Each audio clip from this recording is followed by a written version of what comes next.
সম্মানিত ভাইয়েরা আমার,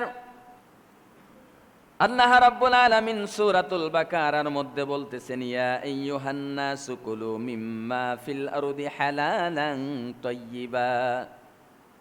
আল্লাহ রাব্বুল আলামিন বলতেছেন, হে মানুষ, আমরা যারা মানুষ হিসেবে দুনিয়ার জিন্দেগিতে এসেছি, আল্লাহ রাব্বুল আলামিন আমাদেরকে উদ্দেশ্য করে বলতেছেন, তোমরা পৃথিবীতে যা কিছু দেখতে পাও, এই পৃথিবীর মধ্যে যা কিছু রয়েছে তার মধ্য থেকে যেই জিনিসটা হালাল, যেই জিনিসটা পবিত্র, হালাল এবং পবিত্র জিনিস থেকে তোমরা খাও এবং পান করো। হারাম জিনিস কিন্তু তোমরা খেও না। আল্লাহ রাব্বুল আলামিনের নির্দেশ, হালাল খাও, হারাম তোমরা খেও না।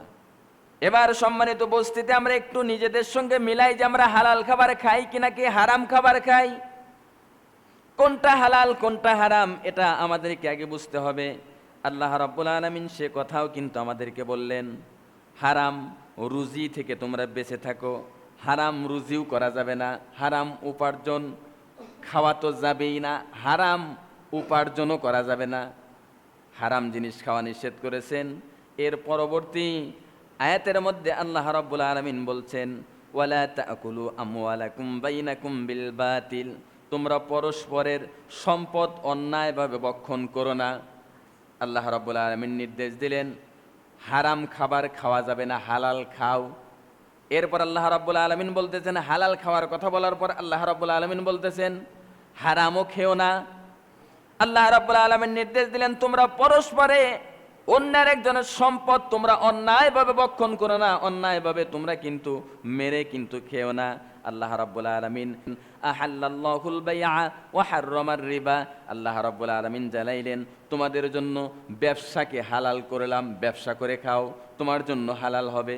খবরদার খবরদার, তোমরা কিন্তু সুদ খেও না, সুদ কিন্তু এটা তোমাদের জন্য হারাম করা হলো। আল্লাহ রাব্বুল আলামিন আমরা কোথা থেকে উপার্জন করব সেই জায়গাটাও দেখায় দিলেন।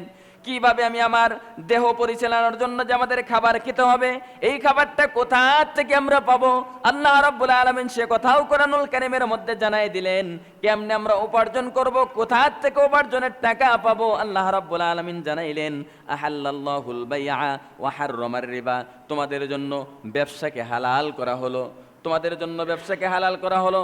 তুমি পানের দোকানদারি করতে পারো, ব্যবসা তোমার জন্য হালাল। তুমি মুদি দোকানদার হতে পারো, তুমি মাছের ব্যবসা করতে পারো, তুমি গরুর ব্যবসা করতে পারো, যেই ব্যবসা মন চায় তুমি করো, তোমার জন্য ব্যবসা করা হালাল করা হলো। ছোট্ট ব্যবসাও যদি আপনি করেন, ওই ছোট্ট ব্যবসার মধ্যেও আল্লাহ রাব্বুল আলামিন বরকত দেবেন। কারণ আল্লাহ রাব্বুল আলামিন বলছেন, আহাল্লাল্লাহুল বাইআ, ব্যবসাকে হালাল করা হলো। ব্যবসাকে যখন হালাল করছেন, 2 টাকার চুরিমালাও যদি আপনি বিক্রি করেন, তারপরেও ওটার মধ্যেই আল্লাহ রাব্বুল আলামিন বরকত দিয়েছেন। কারণ আল্লাহ রাব্বুল আলামিন ব্যবসাকে হালাল করেছেন। যেই জিনিসটা হালাল সেটা যদি অল্প হয়, ওই অল্পর মধ্যেই আল্লাহ রাব্বুল আলামিন বরকত দিয়ে দেয়। গত জুমায় হয়তো আমি আপনাদের সামনে আলোচনা করেছি, যেটা হালাল তার মধ্যে আল্লাহ রাব্বুল আলামিন বরকত দেন, যেটা হারাম তার মধ্যে বরকত নাই। সেটা যত বেশি হোক না কেন, তার মধ্যে কিন্তু বরকত পাবেন না। হালাল যেটা সেটার মধ্যে বরকত পাওয়া যায়। আপনাদেরকে একটা উদাহরণ দিলে বুঝতে পারবেন। গ্রামগঞ্জ নয়, সারা বাংলাদেশ ঘুরে ঘুরে দেখবেন, যতগুলো গ্রাম আছে প্রত্যেকটি গ্রামের মধ্যেই মসজিদ রয়েছে, প্রত্যেকটি মসজিদের মধ্যেই ইমাম রয়েছে, খতিব রয়েছে। ইমাম সাহেব খতিব সাহেবের বেতন মাত্র 5,000, 7,000, 10,000, 15,000 টাকার ইমাম গ্রামগঞ্জে পাওয়াই মুশকিল। একটা মসজিদও পাবেন না যেই মসজিদের মধ্যে একজন ইমাম রয়েছে তার 15,000 টাকা বেতন। পাওয়া যাবে কি? পাওয়া কিন্তু খুব মুশকিল। বিশেষ করে গ্রামগঞ্জে একজন ইমাম সাহেবের বেতন মাত্র 5,000, 7,000 বা 10,000। একজন ইমাম সাহেবের বেতন মাত্র 10,000 টাকা। অথচ গার্মেন্টসে যে একজন লিবার পোস্টে চাকরি হবে, তার বেতনও প্রত্যেক মাসে কমপক্ষে 17,000 টাকা উঠাইতে পারে। 17,000 টাকা ওঠায় নিজে, তার বিবিও গার্মেন্টসে চাকরি করে, সেও কমপক্ষে 15 থেকে 17,000 টাকা উপার্জন করে। 2 জন মিলে 30 থেকে 32,000 টাকা উপার্জন করবার পরও মাস শেষে বাড়িতে 5,000 টাকা পাঠাইতে পারে না। এমনও বহু গার্মেন্টস কর্মী আমি দেখি 2 জন মিলে কাজ করে, তারপরেও বাড়িতে মা বাবার কাছে 5,000 টাকা পাঠাইতে পারে না। অথচ প্রত্যেকটি মসজিদের ইমাম সাহেবের দিকে একটু খোঁজ দেবেন, খেয়াল করবেন, 5,000, 7,000, 10,000 টাকা মাত্র বেতন। 10,000 টাকা বেতনের চাকরি করে ইমাম সাহেব। দেখবেন ইমাম সাহেবের গায়ের মধ্যে লম্বা জামা, লন্ডি করা জামা পরে, সব সময় হয়, ধোয়া সুন্দর টুপি মাথায় পরে থাকে, পায়ের মধ্যে দামি স্যান্ডেল পরে রাস্তাঘাটের মধ্যে ঘুরে বেড়ায়, মাত্র 10,000 টাকা বেতনের চাকরি করে, তারপরেও অন্য কোথাও থেকে কোনো টাকা পয়সা আসে না। তারপরেও দেখবেন ইমাম সাহেবগুলো এত সুন্দর একেবারে পোস্ট পাস হয়ে চলে, লন্ডি করা ছাড়া জামা গায়ে দেয় না, বেতন তো মাত্র 10,000। অথচ একজন স্কুল কলেজের শিক্ষক যারা, তাদের কথাও যদি বলি, মাসে 30-40 হাজার টাকা পায়।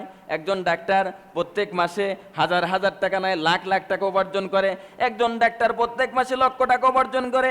তারপরেও দেখা যায় ডাক্তারের চেহারার মধ্যে চিন্তার ছাপ দেখা যায়, রাতের বেলা ভালো ঘুমাতে পারে না, রাস্তাঘাটে ঠিক মতো হাঁটতে পারে না, কখন যেন কোথার থেকে ফোন আসে, কোন রুগীটা কখন যেন মারা যায়, আমাকে কখন যেন জেলে যাওয়া লাগে, চিন্তা কাজ করে কি করে না।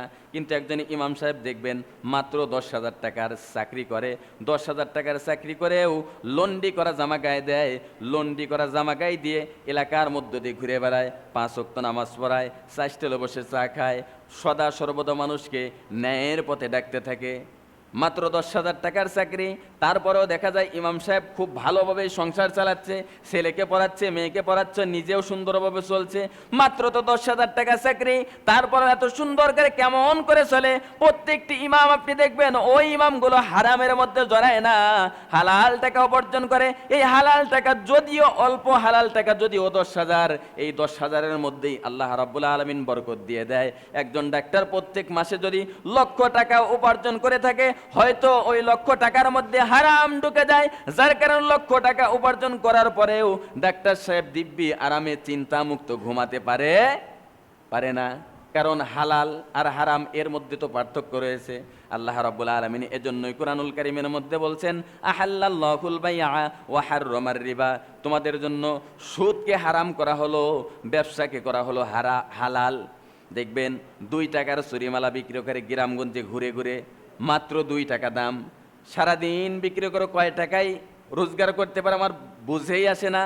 একজন 2 টাকার চুরিমালা বিক্রি করনেওয়ালা, ওই লোক সারাদিন গ্রাম গ্রাম ঘুরে কয় টাকা বিক্রি করে। তারপরেও দেখা যায় ওই চুরিমালা বিক্রি করে, যে ওটা যেহেতু ব্যবসা, আল্লাহ রাব্বুল আলামিন যেহেতু বলছে আহাল্লাল্লাহুল বাইআ, ব্যবসা হচ্ছে হালাল, মাত্র 2 টাকার চুরিমালা বিক্রি করে। তারপরে ওই ব্যবসায়ী তার পরিবার নিয়ে সুন্দর করে আরামায়েশে সংসার চালাচ্ছে, মাত্র 2 টাকার চুরিমালা। অথচ একজন মানুষ জুয়া খেলে এমন লোক আছে না? দেখবেন এক রাতে 70,000 টাকা জুয়া খেলে লাভ করছে, এক রাতে 1 লক্ষ টাকা পাইছে। এক রাতে 1 লক্ষ টাকা পাইলে চুরিমালা যে বিক্রি করে 1 বছরেও কামাই করতে পারে নাই।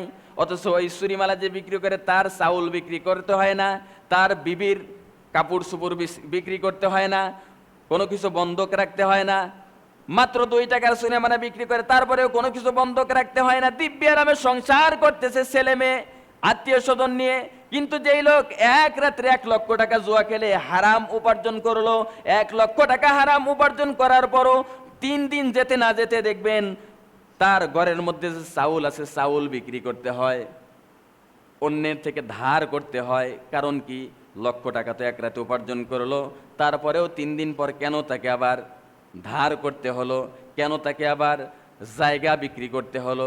এর মানে বোঝা যায় ওটা হচ্ছে হারাম। হারাম যদি লক্ষ টাকাও হয় ওটার মধ্যে বরকত নাই, হালাল যদি 10 টাকাও হয় ওটার মধ্যেই বরকত। কারণ এটা মোল্লার কথা নয়, ডাইরেক্ট আল্লাহর কথা। আল্লাহ রাব্বুল আলামিন বলছেন আহাল্লাল্লাহুল বাইআ ওয়া হাররামার রিবা, হালাল হচ্ছে ব্যবসা আর হারাম হচ্ছে সুদ। জুয়া খেলা হচ্ছে হারাম, সুদ হচ্ছে হারাম। এই যে আপনি যতগুলো হারাম রয়েছে প্রত্যেকটি হারামের মধ্যেই আরাম পাবেন না। যেখানে দেখবেন হালাল ওখানেই দেখবেন আরাম, যেখানে হালাল রয়েছে সেখানেই শান্তি রয়েছে, যেখানে হালাল রয়েছে সেখানেই আরাম রয়েছে, যেখানে হালাল রয়েছে সেখানেই আলো রয়েছে, যেখানেই হারাম দেখবেন সেখানেই অন্ধকার। দুনিয়ার মধ্যে যত হারাম দেখবেন প্রত্যেকটি হারাম মানেই অন্ধকার। আলো এবং আধার এক জায়গা থাকা সম্ভব না, ভালো খারাপ এক জায়গা থাকা সম্ভব না। এজন্য হালালের মধ্যেই বরকত, হালালের মধ্যেই বরকত। এজন্য আল্লাহ রাব্বুল আলামিন বলছেন, তোমরা পৃথিবীর মধ্যে বসবাস করতেছো, এই পৃথিবীতে যা কিছু দেখতে পাও এর মধ্য থেকে যেটা হালাল সেটা তোমরা নিজের জন্য খাও, তোমার পরিবারের জন্য রেখে দাও। হারাম কিন্তু তোমরা খেও না, হারাম খাওয়া যাবে না। হারাম উপার্জন করতে নিষেধ করছে, হারাম খাইতে নিষেধ করছে। এমনকি ব্যবসার দিক থেকে আল্লাহ রাব্বুল আলামিন জানাইছে তুমি কোনটা করলে উপার্জন তোমার হালাল হবে, এটা আল্লাহ জানাইছে। ছোট্ট ব্যবসা তুমি করো, তুমি পানের দোকান দিয়ে খাও, তুমি যদি কাজ করতে না পারো, তোমার শরীরে শক্তি নাই, তুমি যদি কাজ করতে না পারো, তুমি একেবারে গরিব, তোমার কাছে টাকা নাই, তুমি যদি কোনো কিছুই করতে না পারো, তো পক্ষে তুমি ভিক্ষা করে খাও, তারপরেও হারাম খাবার তুমি খেও না, হারাম উপার্জন তুমি করো না। ভিক্ষা সবচাইতে পৃথিবীর মধ্যে যত ভালো কাজ রয়েছে অর্থাৎ হালাল রয়েছে, সবচাইতে হালালের মধ্যে সবচেয়ে নিম্ন হচ্ছে ভিক্ষা করে খাওয়া। তুমি ভিক্ষা করে খাও, তাও তোমার জন্য হালাল হবে, কিন্তু তুমি হারাম এক টাকাও খেও না। হারাম টাকায় তুমি খুরমা, তুমি বিরিয়ানি, গরুর গোশত, তুমি পোলাও, এইসব খাবার খাওয়ার দরকার নাই। হালাল টাকায় তুমি পান্তা ভাত আর কাঁচামরিচ খাও, তারপরেও তোমার জন্য এটাই মঙ্গল, এটাই তোমার জন্য মঙ্গল, এটাই কল্যাণ। তুমি হারাম খেও না, কারণ হারাম কোনোদিন আরাম হতে পারে না।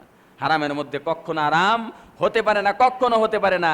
হারাম উপার্জন করলে কোনোদিন সংসারের মধ্যে শান্তি আসতে পারে না, আসবে না, কিয়ামত পর্যন্তও আসবে না। আল্লাহ রাব্বুল আলামিন নিজে জানাইছেন হালালের মধ্যে আরাম, হারামের মধ্যে আরাম নাই। এজন্য আপনি হালাল উপার্জন করেন। হালাল উপার্জন অবশ্যই করতে হবে। হালাল উপার্জন যদি আমি আপনি করতে পারি, তাহলে আল্লাহ রাব্বুল আলামিন আমাদের জন্য কল্যাণ রেখে দিয়েছে, দুনিয়াতে এবং আখিরাতে আমাদের জন্য কল্যাণ রয়েছে। সম্মানিত ভাইয়েরা আমার, হালাল রিজিকের জন্য আমাদেরকে কাজ করার নির্দেশ আল্লাহ রাব্বুল আলামিন দিয়েছেন। হালাল উপার্জন যে করবে, কিভাবে করবে? আমি ব্যবসা করতে পারি না, আল্লাহ রাব্বুল আলামিন হালাল উপার্জনের জন্য আমাদেরকে কাজ করতে নির্দেশ দিচ্ছেন। আল্লাহ রাব্বুল আলামিন বলতেছেন, ফাইযা কুদিয়াতিস সালাতু ফান্তাশিরু ফিল আরদি ওয়াবতাগু মিন ফাদলিল্লাহ। আল্লাহ রাব্বুল আলামিন বলেন, যখন তোমরা নামাজ শেষ করবে, নামাজ শেষ হয়ে যাবে, এই যে মসজিদের মধ্যে আমি আপনি আসছি নামাজ আদায় করবার জন্য, আল্লাহ রাব্বুল আলামিনের নির্দেশ নামাজ। আল্লাহ রাব্বুল আলামিন আমাদের উপরে নামাজ ফরজ করে দিয়েছে, এজন্য আমি আপনি মসজিদের মধ্যে চলে আসছি নামাজ আদায় করবার জন্য। এই যে নামাজ আদায় করব, আল্লাহ রাব্বুল আলামিন নামাজ আদায় করবার পর কিন্তু আল্লাহ রাব্বুল আলামিন বলেন নাই তুমি নামাজ আদায় করলে এবার মসজিদের মধ্যে বসে বসে ইল্লাল্লাহ ইল্লাল্লাহর জিকির করো। আল্লাহ রাব্বুল আলামিন তা বলেন নাই। তুমি ব্যবসা করতে পারো না, তুমি অন্য কাজ করতে পারো না, তখন তুমি কিভাবে হালাল পথে উপার্জন করবে? আল্লাহ রাব্বুল আলামিন বললেন, নামাজ যখন তোমাদের শেষ হয়ে যায়, নামাজ শেষ হওয়ার পর তোমরা কি করো? তখন তোমরা জমিনের মধ্যে, পৃথিবীর মধ্যে ছড়িয়ে ছিটিয়ে পড়ো। কেন তোমরা পৃথিবীর মধ্যে ছড়িয়ে ছিটিয়ে পড়বে? তোমরা আল্লাহর হালাল রিজিক উপার্জনের জন্য তোমরা এই জমিনের মধ্যে ছড়িয়ে ছিটিয়ে যাও। তোমরা যে যেই কাজ পাও, হালাল যেই কাজ, ওই কাজ করে তোমরা টাকা উপার্জন করো। আল্লাহ রাব্বুল আলামিন নির্দেশ দিলেন, ফাইদা কুদিয়াতিস সালাতু ফান্তাশিরু ফিল আরদি ওয়াবতাগু মিন ফাদলিল্লাহ। তোমরা নামাজ আদায় করার পর মসজিদের মধ্যে বসে থাকবে, এ কথা আল্লাহ রাব্বুল আলামিন বলেন নাই। আল্লাহ রাব্বুল আলামিন বললেন, নামাজ শেষ, জমিনের মধ্যে তোমরা ছড়িয়ে ছিটিয়ে পড়ো হালাল উপার্জনের জন্য। তুমি যে কাজ পারো করো, অন্যের বাড়িতে কাজ করতে পারো, তুমি নৌকা চালাইতে পারো, গাড়ি চালাইতে পারো, তুমি যেটা করো পারো, কিন্তু হারাম উপার্জন তোমরা করো না, হালালের দিকে তোমরা চলে যাও।